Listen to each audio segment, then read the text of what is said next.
আসসালামু আলাইকুম viewers, welcome back to my channel. আজকের রেসিপিতে আমি আপনাদেরকে শেয়ার করব টমেটো দিয়ে কিভাবে রুই মাছ ভুনা করতে হয়। এক আপু আমাকে কমেন্ট করেছিল রুই মাছ দিয়ে কিভাবে টমেটো রান্না করতে হয়, তাই শেয়ার করার জন্য আমি শেয়ার করে দিলাম। আপনারাও কিন্তু চাইলে কমেন্ট করে জানাতে পারেন কার কী রেসিপি লাগবে। আমি ইনশাল্লাহ চেষ্টা করব শেয়ার করার জন্য। তাহলে চলুন কথা না বেরিয়ে মূল রেসিপিতে চলে যাই। মাছ সবাই ভাজতে পারে, তাই মাছ ভাজাতে গিয়ে আমি ভিডিওটি লম্বা করিনি। মাছগুলোকে আমি হালকা বাদামি করে ভেজে নিয়েছি। এখন একটি কড়াইয়ে তেল দিয়ে দিব। তেলটা গরম হওয়ার পর এখানে 1 কাপ পরিমাণ পেঁয়াজ কুচি দিয়ে দিব।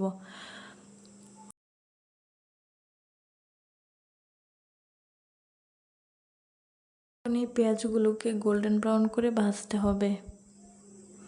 দেখতেই পাচ্ছেন ভিউয়ার্স, আমি কিভাবে পেঁয়াজগুলোকে নেড়েচেড়ে ভেজে নিচ্ছি।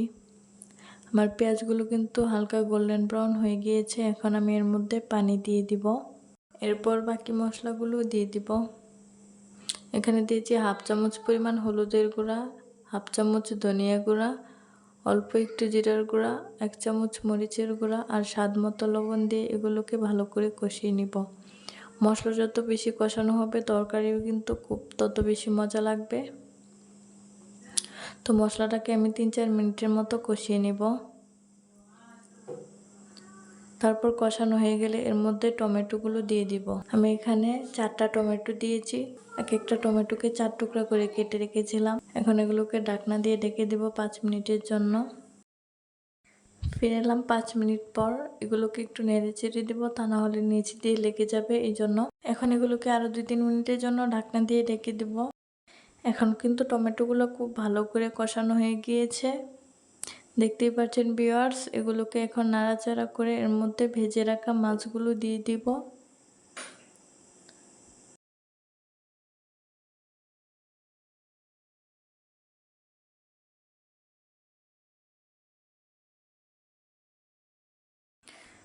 এখন এগুলোকে ভালো করে নাড়াচাড়া করে মশলার সাথে মিশিয়ে নেব।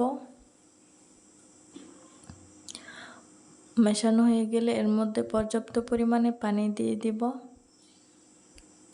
টমেটোর তরকারিটা কিন্তু একটু ঝোলঝোলি ভালো লাগে। দেখে নিয়েছেন ভিউয়ার্স আমার পরিমাপটা ঠিক কতটুকু ছিল। এখন এগুলোকে ঢাকনা দিয়ে ঢেকে দিব।